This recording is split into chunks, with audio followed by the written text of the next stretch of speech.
కోటి ఆశలు అంటూ సిద్ధమవుతున్న భోగాపురం విమానాశ్రయం ఎన్డీఏ ప్రభుత్వం రాకతో ఊపందుకున్న పనులు చంద్రబాబు వరుస సమీక్షలతో తొలగుతున్న అడ్డంకులు డిసెంబర్ నాటికి టెర్మినల్ పూర్తి అన్నటువంటి వార్తను హైలైట్ చేశారు. ఉత్తరాంధ్ర ప్రగతికి కీలకమైన భోగాపురం అంతర్జాతీయ విమానాశ్రయం పనులు శరవేగంగా జరుగుతున్నాయి. కేంద్రంతో పాటు రాష్ట్రాల ఎన్డీఏ ప్రభుత్వాలు కొలువుదేరడం, శ్రీకాకుళం ఎంపీ కింజారపు రామ్మోహన్ నాయుడు కేంద్ర పౌర విమానయాన శాఖ మంత్రి పదవి వరించడంతో విమానాశ్రయ నిర్మాణానికి కొత్త రెక్కలు వచ్చాయన్నటువంటి వార్తను హైలైట్ చేశారు. ఇది ఆల్రెడీ జగన్ హయాంలో ఆరంభమైంది, అది కొనసాగుతూ ఉంది.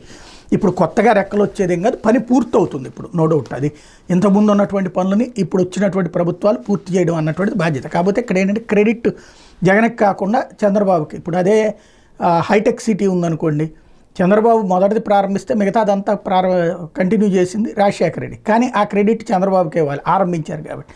ఆ తర్వాత వచ్చిన రాజశేఖర రెడ్డికి ఇవ్వకూడదు. ఇప్పుడు ఇక్కడ ప్రారంభించిన జగన్మోహన్ రెడ్డి అని క్రెడిట్ జగన్కి ఇవ్వకూడదు, అటుకి ఇవ్వాలి. ఇది వార్తలు రాసే తరహాలోనే ఉండేటటువంటిది, మానసికంగా మనల్ని సిద్ధం చేసేటటువంటి ఎత్తుగాడు. ఇప్పుడు మద్యం రిటైల్ వ్యాపారం ప్రైవేట్కే, ఇది కూడా మానసికంగా మనల్ని సిద్ధం చేసేస్తారు. ఏంటంటే 50,000 మంది చచ్చిపోయారు మందు తాగితే, ఒక రకం మందు తాగితే చచ్చిపోకుండా ఒక రకం మందు తాగితేనే చచ్చిపోతారా? 56,000 మంది వీటితో చనిపోయారని చెప్పుంటే కనుక ఆ సదర్ కంపెనీలన్నిటి మీదన సిబిఐ విచారణ చేయించాలా. రెండవది, మందు తాగితే లివర్ పాడవకుండా, కిడ్నీలు పాడవకుండా ఉంటాయి ఈ మందుకి అని దేనికైనా ఇప్పుడు రాబోయేటటువంటి 5 ఏళ్లలో చచ్చిపోయే వాళ్ళందరికీ కూడా మందు వల్ల కాదు అని చెప్పి మనం ఏమైనా సర్టిఫికేట్ ఇస్తాం? లేకపోతే లివర్ కిడ్నీ రాదు, ప్రాబ్లం ఏం రాదు ఈ మందు తాగితే అని ఏమైనా సర్టిఫికేట్ ఇస్తామా? మందు తాగితే రోగం ఖచ్చితం, చావడం ఖాయం.